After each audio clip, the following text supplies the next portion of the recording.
বন্ধুরা, উচ্চ প্রাথমিকে দ্রুত নিয়োগ শেষ করার দাবি, এই ধরনের একটি খবর আনন্দবাজার পত্রিকায় 3 নম্বর পৃষ্ঠায় প্রকাশিত হয়েছে। যেখানে বলা হয়েছে, পুজোর পরেই উচ্চ প্রাথমিকের মেধা তালিকার অন্তর্ভুক্ত বাকি 1241 জনের কাউন্সেলিং শুরু হবে। এমন ইঙ্গিত মিলেছে শিক্ষা দপ্তর থেকে। কোন স্কুলে শূন্যপদ কত তা ইতিমধ্যেই জেলা স্কুল পরিদর্শকের কাছে শিক্ষা দপ্তর জানতে চেয়েছে। কয়েকটি জেলার স্কুল পরিদর্শকরা তথ্য সংগ্রহ করে তৎপর বলে সংশ্লিষ্ট সূত্রের খবর। সব জেলা তথ্য পেলে শিক্ষা দপ্তর তা পাঠাবে স্কুল সার্ভিস কমিশনকে। এসএসসি তারপরে কাউন্সেলিং করে বাকি 1241 জনের প্রার্থীদের সুপারিশপত্র ইস্যু করবে।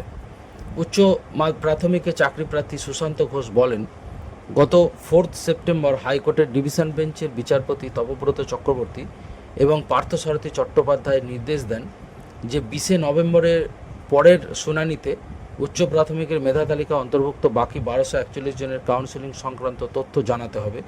সেই মতোই এসএসসিকে দ্রুত কাউন্সেলিং শেষ করে সুপারিশপত্র দিতে হবে বলে দাবি করছি। উচ্চ প্রাথমিকে চাকরি প্রার্থীরা জানাচ্ছেন, বহু বছরই উচ্চ প্রাথমিকে নিয়োগ নেই। প্রায় 8-9টা বছর কেটে গেছে। এখন উচ্চ প্রাথমিকের যে নিয়োগ প্রক্রিয়া চলছে তার পরীক্ষা হয়েছিল 2015 সালের 16 আগস্ট। ভাবুন, 2015 সালের 16ই আগস্ট কিন্তু পরীক্ষা হয়েছিল। ইন্টারভিউ প্রক্রিয়া সম্পন্ন হয়েও 2020 সালের 11 ডিসেম্বর বেনিয়মের অভিযোগে পুরো প্যানেল বাতিল হয়ে যায়। পরে ফের আদালতের নির্দেশে 2021-এ নিয়োগ প্রক্রিয়া শুরু হয়। 2024-এর 28 আগস্ট মেধা তালিকায় অন্তর্ভুক্ত 14,052 জন প্রার্থীর শূন্য পদে নিয়োগের নির্দেশ দেয় হাইকোর্ট। 8টি কাউন্সেলিং শেষে এখন মেধা তালিকায় 1241 জনের নিয়োগ বাকি রয়েছে। ধর্মতলায় মাতঙ্গিনী হাজরা মূর্তির পাদদেশে উচ্চ প্রাথমিকের চাকরি প্রার্থী ধর্ণা মঞ্চে ষষ্ঠীতেও কয়েকজন চাকরি প্রার্থীরা ভিড় করেন। অর্থাৎ উৎসবের মরশুমেও তারা আন্দোলন করছেন।